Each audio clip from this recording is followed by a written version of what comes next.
कई बार मैं कितना गुनहगार हूँ, ये बहुत होता होगा, खुद से खुद को दोष देना। और पता है क्यों देते हो आप? कि मैं कैसी बातें करता हूँ दोस्तों के साथ, कितनी गाली-गलौच करने लग गया हूँ मैं, कितनी गंदी-गंदी गालियाँ देता हूँ, कितनी गंदी-गंदी बात करता हूँ, कितने गंदे-गंदे मैं मूवीज़ देखने लग गया हूँ। सबके साथ होता है, कोई दिक्कत की बात नहीं हुई है।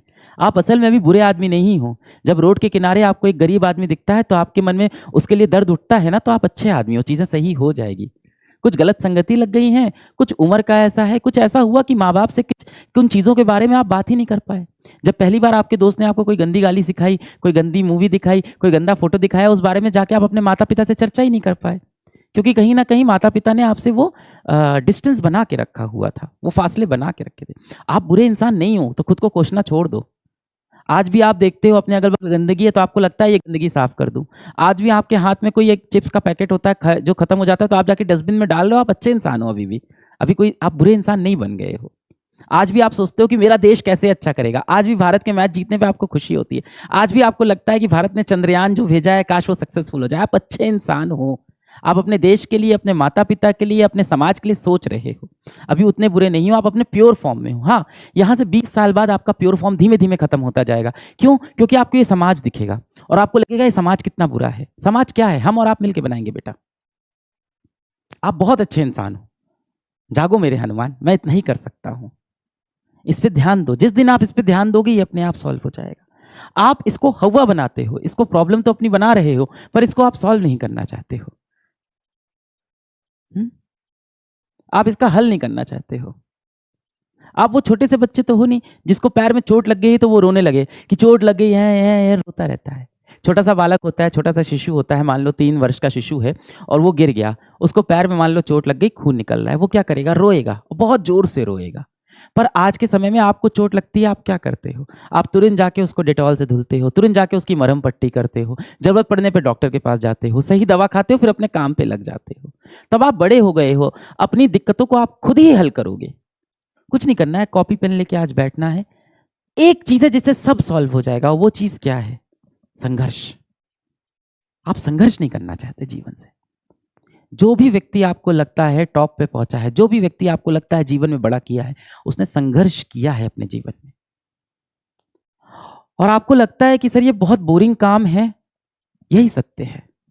या तो आप एक आम जिंदगी जी लो, इसमें आप एक आम नौकरी कर रहे होगे, 20-25 हजार 30 हजार कमा रहे होगे, आज के समय के हिसाब से 35 हजार कमा रहे होगे, आपके समय में जो भी ये राशि होती हो, और खुश रहोगे। ऐसा नहीं है कि आप खुश नहीं रहोगे, हो सकता हो आप संतुष्ट भी रहो। पर जो आप सपना देख रहे हो कि मैं जीवन में बहुत बड़ा करूँ, मैं आईआईटी में जाऊँ, मेरे करोड़ों के पैकेज लगे, मैं समाज के लिए कुछ कर पाऊँ, मैं कोई एक मिसाइल बना पाऊँ भारत के लिए, मैं नासा में जा पाऊँ, मैं कोई स्टार्टअप खोल पाऊँ। अगर आपके इतने बड़े सपने हैं तो आपको संघर्ष करना पड़ेगा और आपको रोज वो चीज़ करनी पड़ेगी जो आपको शायद पसंद ना भी हो। आपको उन्हें पसंद करना पड़ेगा। कहा जाता है ना, do the work you love और else start loving the work you do. या तो आप वो करो जिससे आपको प्यार है, या तो जो चीज़ आप कर रहे हो उससे आप प्यार कर लो बेटा।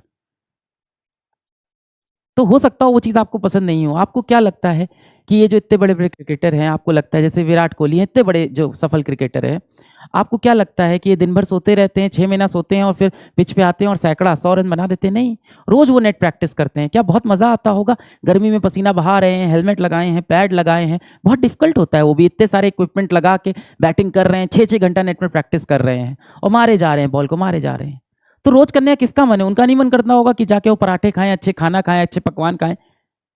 और एक इंटरव्यू में मैंने देखा था 4 साल तक उन्होंने अपना सबसे फ़ेवरेट जो खाना था वो नहीं खाया था। और आपको क्या दिखता है? आपको स्क्रीन पे एक फ़ोटो दिखती है जिसमें आपको दिखता है ये इंसान ने कितना बड़ा अपने जीवन में कर लिया। सिर्फ़ यही दिखाई पड़ा आपको। उसके पीछे जो संघर्ष है वो आप देखना नहीं चाहते। तो संघर्ष तो करना पड़ेगा बेटा। अभी आपके पास समय है। क्यों मैं ऐसा कह रहा हूँ? क्योंकि आप अभी क्लास 11th में हो। आईआईटी में सिलेक्शन के लिए जो-जो चीज़ें आपको असल में चाहिए, वो फिज़िक्स वाला आपको दे देगा। वो आपको मिल जाएगी।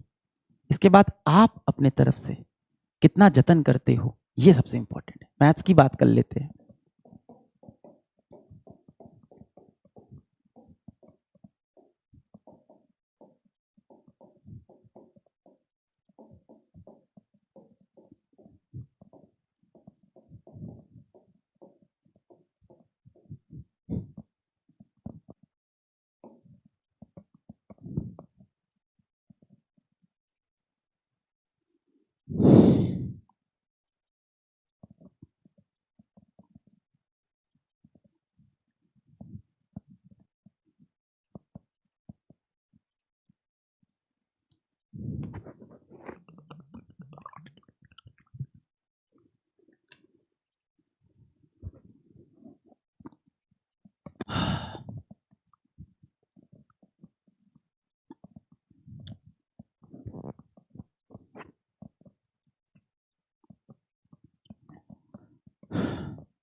नो वॉइस क्योंकि मैं कुछ बोल नहीं रहा हूँ।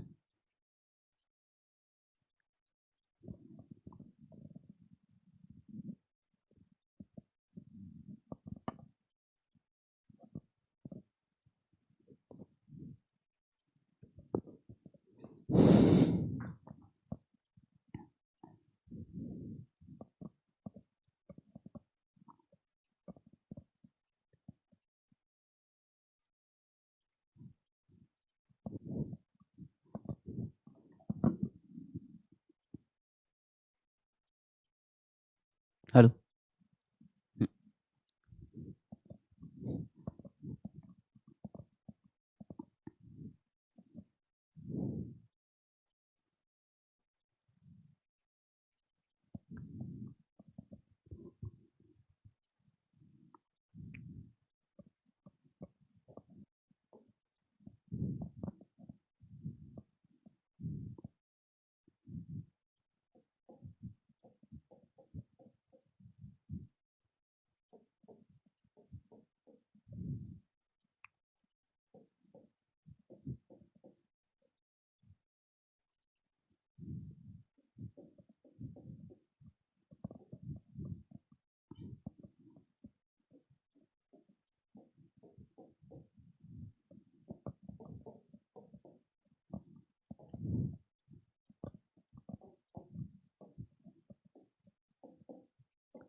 अभी डीपीपी की बात नहीं करेंगे हम लोग, सिर्फ लेक्चर्स की बात करेंगे कि लेक्चर में आपको कोई भी और दिक्कत अगर हो रही है तो उस बारे में थोड़ी चर्चा करते हैं, डीपीपी की बात नहीं। ठीक, चलो। तो सिर्फ उस लेक्चर के विषय में।